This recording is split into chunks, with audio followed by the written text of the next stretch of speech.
Les Montréal! Allez, allez, allez! Allez, Montréal!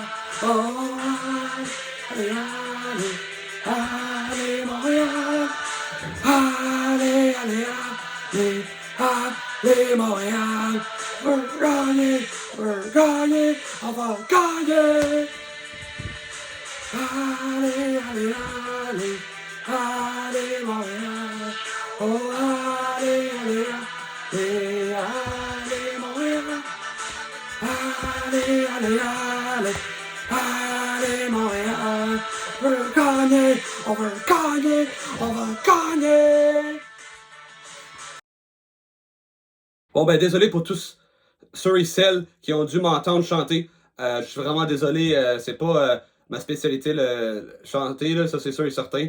Ben, j'avoue, je suis bien content qu'ils ont gagné à soir, puis on va espérer que cette série-là elle va continuer le plus longtemps possible. Wouh! Le Canadien de Montréal gagne son troisième match de cette série de premier tour face aux Capitals de Washington par la marque de 6-3 à domicile. Une game qui a été complètement dominée du début à la fin. Une excellente performance. Ça a mal commencé avec le but marqué assez tôt dans le match par Connor McMichael sur un jeu brisé.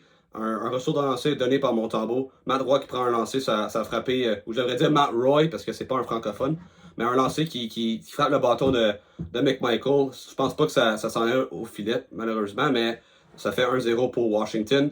Mais le Canadien a vraiment connu toute une première période. Il a eu beaucoup de chances de marquer. Il aurait pu facilement marquer 3-4 buts. Mais heureusement, ils ont été récompensés à la fin avec un but d'Alexandre Carrier, un lancer de la pointe. Il était en mouvement. Il a trouvé une ligne de tir, un bon lancer de partie supérieure. Logan Thompson n'a rien vu. Ça fait 1-1. Alors, on rentre au vestiaire avec une égalité. En deuxième période, encore une fois, le Canadien qui met beaucoup de pression. On joue une excellente game. Éventuellement, on se fait récompenser en avantage numérique. Nick Suzuki, après une bataille remportée dans le coin par les joueurs du Canadien, il se trouve tout seul dans l'enclave. Un beau tir du revers partie supérieure par-dessus le bloqueur de Thompson. Je crois parce que Thompson, il faut se rappeler, c'est un gardien qui capte la main droite et non la main gauche de façon traditionnelle, alors que la façon traditionnelle pour un gardien de but, bien sûr. Alors, ça fait 2-1. Les Capitals qui répliquent un but de Jacob Chikrin, un boulet de canon. Montembeault qui a senti un malaise un peu plus tôt quand il a perdu son bâton. Je pense que c'est Savard qui a tenté de sauver la mise. Malheureusement, il a rentré dans Montembeault accidentellement, mais il a touché un peu. C'était pas une collision qu'on va venir tantôt avec Thompson. Mais Montembeault passe son bâton, puis il a semblé il y a eu un malaise. Puis là, après ça, on l'a sorti Montembeault pas trop longtemps après le but de Chikrin. Mais là, le Canadien a marqué un gros but avec à peu près 8 secondes à faire en deuxième période. Cole Caulfield sur une magnifique passe de Lane Hutson qui a volé la rondelle dans le coin. Il a battu Ovechkin dans la rondelle. Puis là, sans hésiter, une belle passe à travers l'enclave. Caulfield prêt pour réception. Il marque, il rate pas sa chance. Et ça fait 3-2 pour le Canadien. Mais là, la période prend fin, mais c'est pas terminé parce que Jacob Daubèche, en s'en allant au banc, les Capitals décident de lui rendre la vie dure. Puis on lui bloque le chemin. Puis là, après ça, les joueurs du Canadien, Jacky, Anderson, on s'implique. Puis après ça, on va après les joueurs des Capitals. Tom Wilson se retrouve au banc avec Anderson. On jette les gants, mais on se donne des coups. Je pense pas qu'ils ont jeté les gants, mais ils se retrouvent dans le banc avec l'arbitre. Ça, j'ai jamais vu ça dans un match à nationale, et encore moins en série. Alors ça, c'était quand même quelque chose de spécial. Mais c'est toute... l'intensité était extraordinaire à soir. C'était vraiment un match, le fun à regarder. Puis c'était pas fini. Troisième période, le Canadien, c'était ça. Il n'y a pas eu de punition décernée, pas d'avantage numérique, mais les joueurs, je pense, Jacky puis Anderson puis Wilson, ils ont été décernés une punition de 10 minutes, une expulsion de 10 minutes. Mais il n'y a pas d'avantage numérique dans ces cas-là. Ils ont encore demeuré à 5 contre 5. Puis les Capitals ont marqué, ça a Ovechkin, une belle passe de Dylan Strome. Puis malheureusement, c'est le premier vrai lancé que Daubèche a fait face en s'amenant dans le net à cause de la blessure de Montembeault. Il n'y a rien qu'il peut faire sur un but de même. C'est le meilleur buteur de tous les temps, Alex Ovechkin. Une super remise encore de Strome, Ovechkin, un tir sur réception. Mais là, le Canadien, encore une fois, on réplique rapidement. Christian Dvorak qui se retrouve dans le coin, il passe dans l'enclave vers Brendan Gallagher, mais ça frappe le bâton de Brendan Duhem et ça passe à travers les jambes de Logan Thompson. Et encore une fois, le Canadien, par la suite, on force un revirement en zone neutre. Caulfield qui s'amène une superbe passe vers Slafkovsky qui ne rate pas sa chance. Mais là, accidentellement, Dylan Strome en back-check à pleine vitesse. Il rentre dans son gardien de but Thompson. Puis ça gardait pas bien pour le gardien. Son genou semblait être plié. Il était écrasé par son coéquipier. Il est sorti de la game. C'était vraiment... Montembeault en avait peur, là, mais pour moi, Thompson, ça a l'air encore pire que ce que Montembeault a dû subir. Puis là, on met Charlie Lindgren dans les buts. Et encore une fois, le Canadien marque Alex Duhouk. C'est une belle passe de Brendan Gallagher. On fait 6-3 et la game prend fin avec une victoire du Canadien dans le troisième match. Après une défaite de 3-2 en supplémentaire et une défaite de 3-1 avec le filet désert dans le match numéro 2. Pour moi, c'était le meilleur match que le Canadien a joué de toute la saison. Puis tu peux pas me blâmer de dire ça. Cette année, ils ont eu des bons matchs par séquence, mais tu sais, je pense que les shots c'était 40-20. Alors, ils ont doublé les Capitals au chapitre des tirs au but. Ils ont complètement dominé le jeu physique. Tu sais, ça, c'est quelque chose qui avait un gros problème. Puis, c'était pas une coïncidence. Puis, je vous ai dit dans la vidéo suivant le match numéro 2, ça prend Herbert Jokai. C'est pas nécessairement un joueur exceptionnel. En fait, c'est un joueur bien ordinaire, pour être bien honnête. Mais c'est un joueur qui amène une présence physique. Il gère de tous les scraps. Il est toujours là. Il met son nez dans le trafic. Il cause du trouble. Puis ça fait que les joueurs des autres équipes sont un peu plus prudents parce qu'ils savent qu'ils vont devoir répondre à l'appel parce qu'Herbert Jokai est tout le temps là. Puis Anderson, encore une fois, il avait besoin un peu d'aide d'un autre joueur robuste qui a une présence. Puis c'est Jokai. Le Canadien a juste sorti avec tellement d'énergie. Évidemment, la fois, ça fait une énorme différence. C'est quand on va avoir un 7e joueur, peut-être même un 8e, un 9e ou un 10e joueur, pour être bien honnête, là, parce que ça a un énorme impact.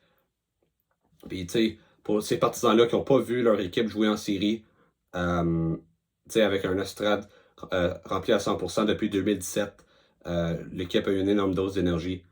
Puis malgré le fait que Washington a marqué le premier but, ils ont continué. Ils ont dominé le match. 6-3, tu vas dire, le Canadien a été, c'est une victoire convaincante, mais vous réalisez pas à quel point que c'était une domination, là. Le premier match, on a vu Washington dominer la première, puis le Canadien a dominé la troisième. Deuxième match, Capitals en deuxième, Canadien en troisième, mais à soir, c'était Canadien en première période, en deuxième période et en troisième période. Alors, il n'y avait pas de match. Pour moi, le score, c'était trop... pour moi, ça aurait dû finir en réalité 6 ou 6 à 1. Peut-être même 7-8-1. Le Canadien, en première période, aurait pu marquer facilement 3-4 buts. Alors, ça, c'était une excellente performance. Puis pour moi, ça a passé un message aux Caps que c'est fini. On ne sera plus brassé par vous autres.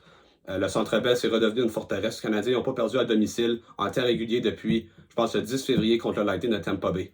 Ça c'était avant la pause des 4 nations en plus. Ils ont perdu 2 matchs en prolongation.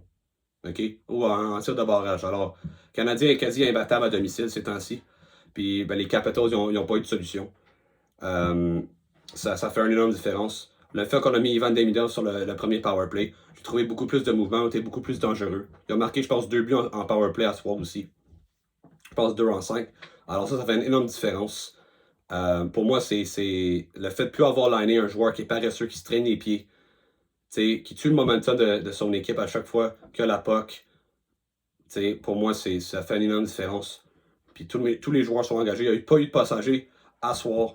Puis ça fait toute la différence quand c'est le cas. Surtout pour une équipe qui n'est pas... On peut pas dire que c'est l'équipe la plus talentueuse dans la Ligue nationale de hockey. Alors, ils ont besoin de l'engagement de tout le monde. Puis c'est ça qu'ils ont eu à soir. Puis je vous dis, là, les Capitals, là, ils ont l'air nerveux. Là. Okay, le Canadien a donné de la difficulté aux Caps lors des 2 premiers matchs. Ils n'ont pas été récompensés. Mais là, je pense maintenant l'avantage physique, pour moi, Washington n'a plus cet avantage-là. C'est sûr que Washington, je m'attends à une réponse de leur part. Là. Lors de la prochaine game, ça me surprendrait qu'ils se fassent dominer comme ça. Mais dans tous les départements, physique, hockey, vitesse, exécution, talent, le Canadien avait tout à soir. Là. Tu peux pas me dire que les Capitals, c'est une équipe qui est tellement plus talentueuse que le Canadien. Tu peux pas. Le Canadien, pour moi, a le meilleur joueur, simplement, Nick Suzuki. Pour moi, ils ont le meilleur défenseur offensif en Lane Hudson. Caulfield, c'est sûr que Caulfield, c'est pas Ovechkin, là. Mais Demidov, les Capitals ont des bons joueurs, là. Mais c'est pas... Les Canadiens ont des gars qui ont des potentiels avec des super vedettes. Alors, pour moi, niveau talent, C'est juste la profondeur. Capitals, ils ont plus de joueurs de talent que le Canadien, mais le Canadien, leurs joueurs de talent sont meilleurs que les joueurs de talent des Caps. Mais pour moi, cette série-là me fait penser drôlement à la série, je ne sais pas si vous vous en souvenez, mais en 2019, alors que les Caps affrontaient les Hurricanes au premier tour, les Caps qui venaient de gagner la Coupe Stanley, les Hurricanes, un peu comme Canadiens, c'était une équipe qui a fait c'est une jeune équipe qui a fait les séries pour la première fois avec un nouveau noyau. Puis, bizarrement, les Hurricanes avaient une très bonne fiche à domicile en fin de saison, eux autres aussi.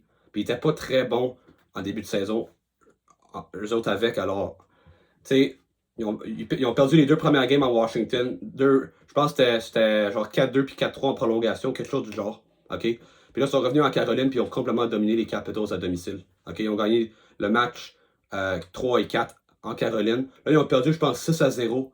Je vais par mémoire, là.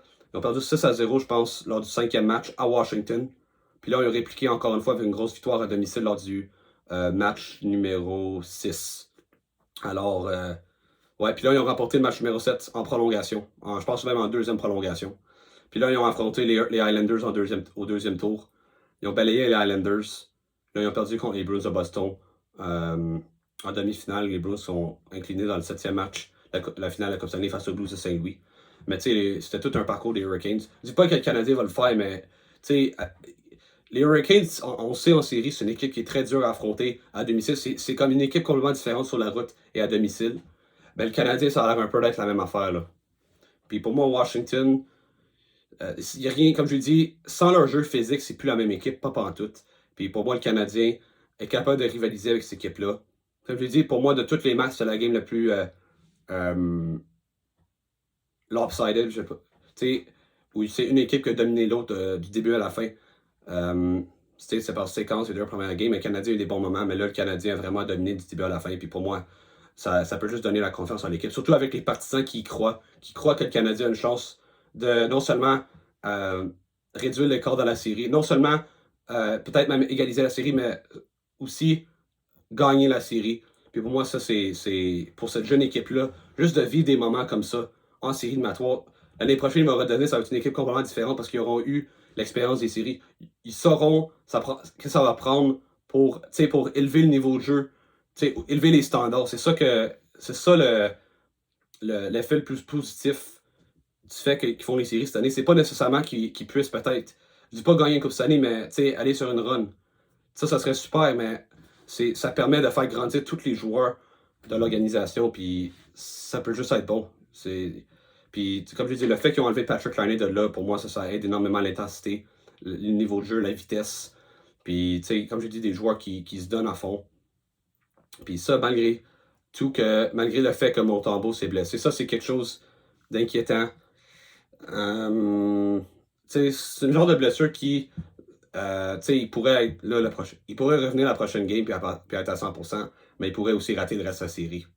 Alors, on va prier que ça ne soit pas trop grave, là, mais Daubèche, écoute, Daubèche, c'est un gardien qui est, il y a des problèmes techniques, là, ok, on se cachera pas, son contrat de retour, c'est pas excellent. Mais ça demeure quand même un gardien combatif, c'est un gros gabarit. On a déjà vu des gardiens de même là, qui ont sorti de nulle part et ils ont été capables de faire gagner leur équipe en série. Alors, on sait jamais. Évidemment, du côté des Capitals aussi, leur gardien de but numéro 1 s'est blessé. Ça, par exemple, ça, je pense que ça risque d'être une blessure à long terme. Là. Écoute, c'était pas beau à voir. Là. C'était très dangereux ce qui s'est passé là. Mais Charlie Lindgren, je pense. Pour moi, Charlie Lindgren, ça peut se comparer à Thompson. Là. Je pense que c'est un gardien de but similaire qui n'est pas très. Il n'y a pas un style très convaincant. Mais c'est un gardien quand même athlétique.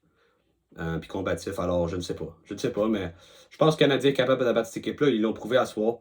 J'ai prédit au début de la série Canadien en 6.